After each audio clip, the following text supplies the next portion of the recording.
এই প্রতিষ্ঠানের অত্যন্ত গুণী মানুষ অমল কুমার ব্যানার্জি, আবু সাইদ তালুকদার এবং নিশীথ মণ্ডল, তার সাথে মনীষা বর্মন, সেও ছায়ানটে চর্চা করে। ফলে আমাদের এই প্রতিষ্ঠানে অনেক গুণী মানুষের এই কাজ আমরা প্রত্যক্ষ করি। ইতিমধ্যে আমাদের মাঝে উপস্থিত হয়েছেন আমাদের আরেকজন অভিভাবক সদস্য রিয়াজুল ইসলাম লাবলু এবং আরেকজন মোহাম্মদ নাসিরকেও দেখতে পেলাম।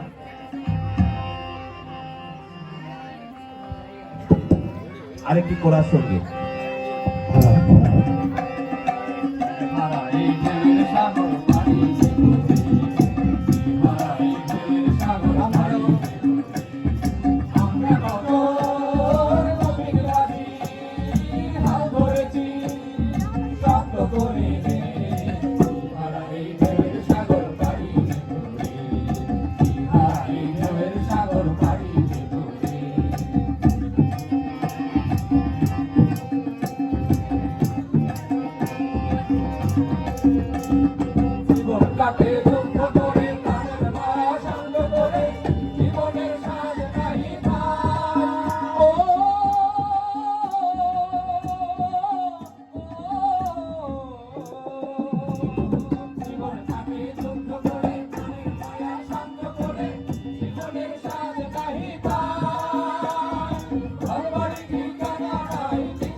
রঙে